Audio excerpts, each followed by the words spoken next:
भगवान के लिए हो जाएगा।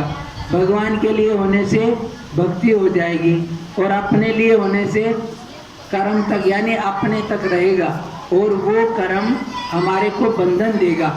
और भगवान के लिए क्या होगा तो वो हमारे को बंधन से छुड़ाएगा। इसलिए कहते हैं कि परमात्मा सत्य है, भगवान बराबर है और उसके लिए किया हुआ कर्म वही एक कर्म है जो हमें भगवान से जोड़े या उलझनों से निकाले, उसी का नाम कर्म है। बाकी जितना भी है तुम दिन रात कुछ भी करो वो बांधने वाला है, उलझाने वाला है, सुलझाने वाला, निकालने वाला। तो एक भगवान के लिए भाव से भजन करो, भक्ति करो, पाठ करो, प्रार्थना करो, सेवा करो। सेवा अर्थात भगवान के लिए कुछ भी बनाओ, उसका भाव है तो वो भक्ति में बदल जाएगा। और अपना है तो कर्म तो तब भी वही है, झाड़ू भी लगाना है, सफाई भी करनी है, भगवान के भाव से करें तो भक्ति बन जाएगी। और अपने तक करें तो वो बांधने वाला कर्म होगा। समझ में आता है? इसलिए कहा ना कि मेहंदी तो लगाई पर किसके लिए? भगवान के लिए लगाने से अगर भगवान को अच्छा लगे उसको सजाने के लिए तो वो भक्ति में चली जाएगी और अपने लिए हो जाए तो वो कामना में चला जाएगा। इसलिए कहते हैं कि वही कर्म है, उसका भाव बदल लो। अब तुम कहाँ बैठने जाओगे समाधि लगाने? समाधि लगाने थोड़ी जाओगे, घर का काम करना है। कोई भी बोलेगा ये चाय देना है कुछ, लेकिन उसमें भाव बदलना है कि भगवान के लिए भाव किया तो भक्ति हो जाएगी। और दूसरी जगह रहा तो वो कामना, और कामना बांधने वाली वस्तु है और भक्ति छुड़ाने वाली है। इससे कहा कि भाव से सब होता है। बढ़िया भाव रख करके तुम कहीं भी चले जाओ। अरे बढ़िया भाव से तो किसी को गाली भी दो ना तो अगला नाराज होता है? नहीं होता ना, क्योंकि अंदर जानता है अंदर में मीठा भाव है। आपस में देते ही हैं, लेकिन कपट से मीठा भी बोलो तो अच्छा नहीं लगेगा। इसलिए बढ़िया भाव रखो तो कहीं भी चले जाओ, कोई डर भय नहीं है।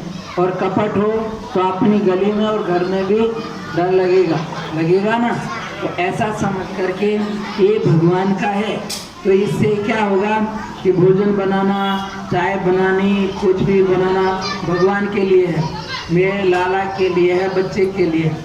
उसमें भगवान की भावना होने से वो कर्म भगवान से जोड़ने वाला बन जाएगा, वो हमें उलझन से छुड़ाने वाला बनेगा। और अपने लिए तक करेंगे तो वो हमें उलझाने वाला होगा। कर्म वही है लेकिन भाव बदलने से उसका पूरा अर्थ यानी कि फल में अंतर आ जाएगा, परिणाम बदल जाएगा।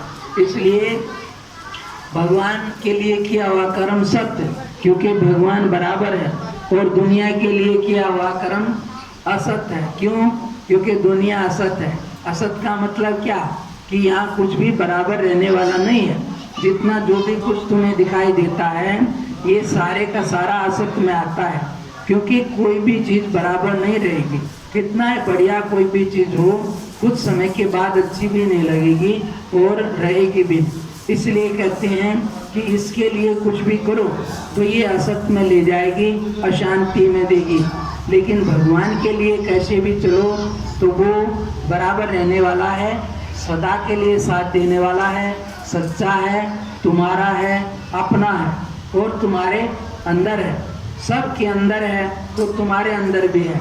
इसलिए इतना सा भाव करके ख्याल करना है कि जो परमात्मा सब में है, मेरे में भी है, आप सब के अंदर वही बैठा है, उसी से व्यवस्था होती है। तो एक बात समझने की है कि उसकी व्यवस्था में गलत नहीं होता है, उसको सब कुछ मालूम है किस आदमी ने कब क्या किया है, इसलिए उसके यहाँ गलत होता ही नहीं।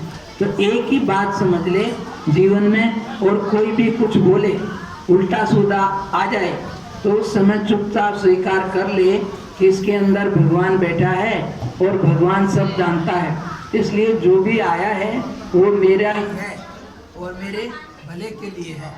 इतनी सी बात समझ ले और जीवन में धारण कर ले।